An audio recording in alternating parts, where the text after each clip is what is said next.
Jean, chapitre 20. Le dimanche matin, très tôt, Marie de Magdala part vers la tombe. Il fait encore nuit. Il y avait une grosse pierre à l'entrée et Marie voit qu'on l'a enlevée. Alors elle part en courant. Elle va trouver Simon-Pierre et l'autre disciple, celui que Jésus aimait.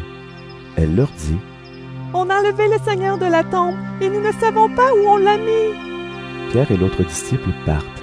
Ils vont vers la tombe. Ils courent tous les deux ensemble, mais l'autre disciple court plus vite que Pierre et il arrive le premier à la tombe. Il se penche et il voit les bandes de tissu posées par terre, mais il n'entre pas. Simon-Pierre arrive après lui.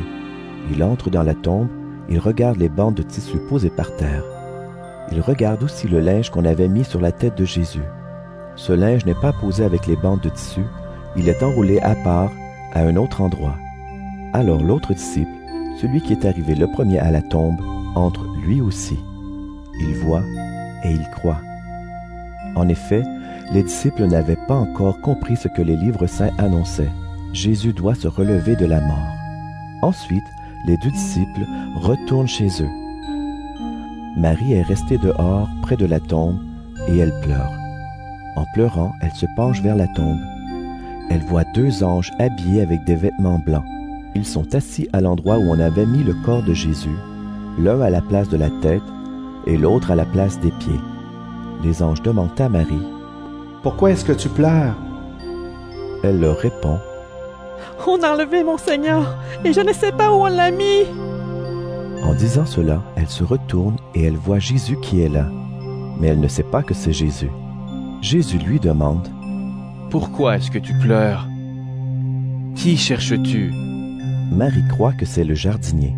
Alors elle lui dit: « Si c'est toi qui as emporté le corps de Jésus, dis-moi où tu l'as mis et j'irai le prendre. » Jésus lui dit: « Marie. » Elle le reconnaît et lui dit en hébreu: « Rabouni !» Cela veut dire maître. Jésus lui dit: « Ne me retiens pas. En effet, je ne suis pas encore monté vers le Père.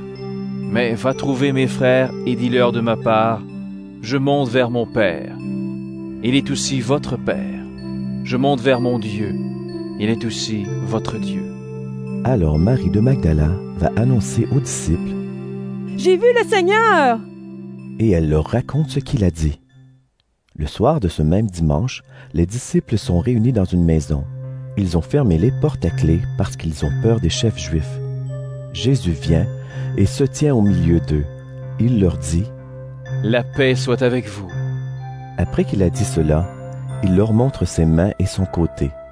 Les disciples sont remplis de joie en voyant le Seigneur. Jésus leur dit encore une fois: « La paix soit avec vous. Comme le Père m'a envoyé, moi aussi je vous envoie. » Après ces paroles, il souffle sur eux et il leur dit: « Recevez l'Esprit Saint. Quand vous pardonnerez les péchés à quelqu'un, Dieu donnera son pardon. Quand vous refuserez ce pardon à quelqu'un, Dieu le refusera aussi. » Quand Jésus est venu dans la maison, Thomas, appelé le jumeau, l'un des 12 apôtres, n'était pas avec eux. Les autres disciples lui disent: « Nous avons vu le Seigneur. » Mais Thomas leur répond: « Je veux voir la marque des clous dans ses mains. Je veux mettre mon doigt à la place des clous. Et je veux mettre ma main dans son côté, sinon, je ne croirai pas. » Le dimanche suivant, les disciples sont de nouveau réunis dans la maison. Thomas est avec eux. Ils ont fermé les portes à clé. Jésus vient et il se tient au milieu d'eux. Il leur dit: « La paix soit avec vous. » Ensuite, il dit à Thomas: « Avance ton doigt ici et regarde mes mains.